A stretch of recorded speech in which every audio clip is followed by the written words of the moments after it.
Bismillahirrahmanirrahim. Assalamualaikum warahmatullahi wabarakatuh. Salam jumpa kembali dengan channel Dunia Fana News. Kemajuan pesat ekonomi yang diikuti oleh kemakmuran hidup orang Malaysia, apakah lantas membuat orang Malaysia menjadi paling materialistik sedunia? Memang, yang namanya kemajuan dan kemakmuran ekonomi suatu negara selalu diidentikan dengan sesuatu yang berwujud fisik materialistik sebagai tolak ukur yang nampak kasat mata secara lahiriah. Demikian juga yang nampak di Malaysia, ada kemegahan pembangunan infrastruktur jalan raya, gedung-gedung tinggi megah menjulang ke langit. Yang paling menonjol terkenal di dunia tentu ikonik Malaysia, Menara Kembar Petronas. Di samping itu, kekayaan material orang Malaysia juga meningkat tajam dengan pendapatan per kapita yang tinggi, hampir setara dengan berbagai negara maju lainnya. Namun, apakah di balik segala kemajuan materialistik itu lantas menjadikan orang Malaysia menjadi orang materialistik sedunia? Tentu saja tidak semudah itu kesimpulannya. Sebab yang namanya orang hidup dalam dunia yang serba fisik material ini, manusia yang terdiri dari jasmani ini tentu tak bisa menghindari diri dari naluri dasar manusia yang suka dengan sesuatu yang bisa menyenangkan hawa nafsu jasmaninya, yaitu butuh makan, minum, pakaian, rumah, kebanggaan, penghargaan, dan sebagainya.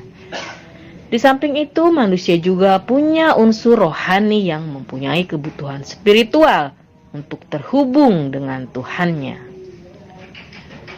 Pun demikian, orang Malaysia dengan segala simbol kekayaan material yang telah digapainya tentu masih menjaga sifat rohaniahnya kepada Tuhan agar didapat keseimbangan hidup.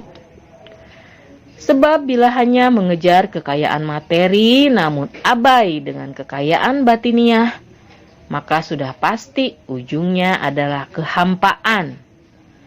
Demikian pula bila hanya fokus pada aktivitas ibadah ritual, lalu abai berikhtiar untuk meningkatkan kesejahteraan jasmaninya, maka ujungnya adalah kemiskinan dan kehinaan.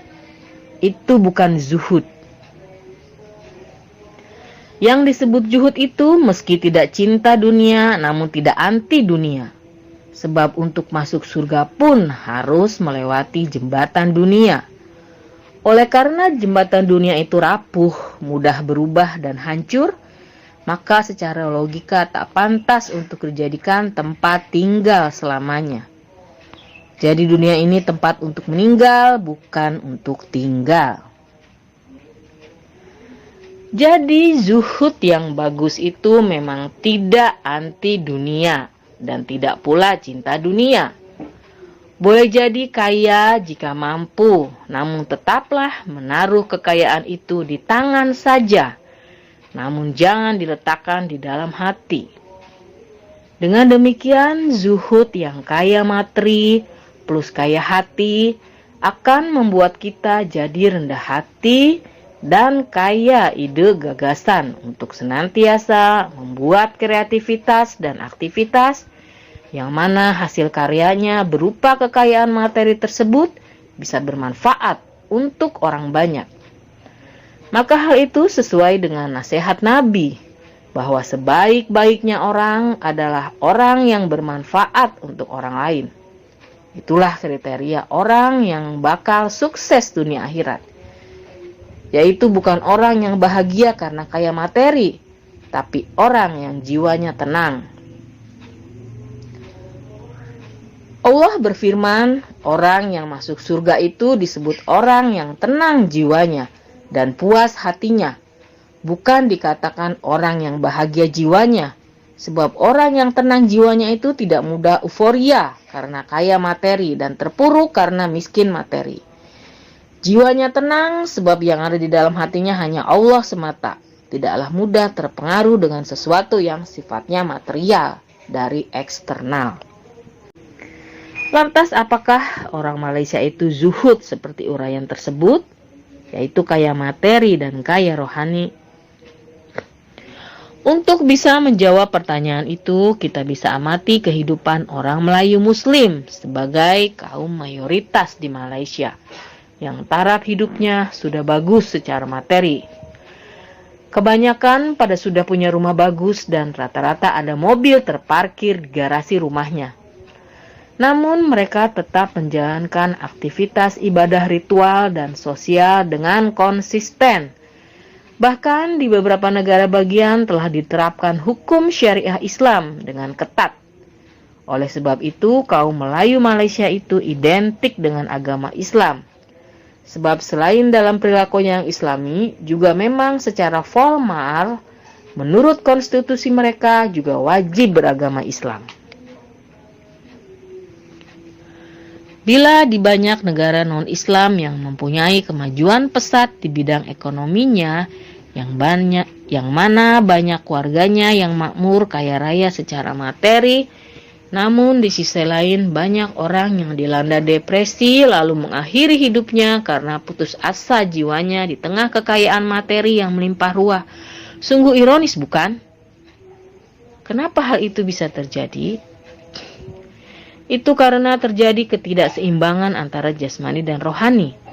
Ketika jasmaninya sudah terpenuhi kebutuhan dan keinginannya, namun di sisi lain jiwanya hampa.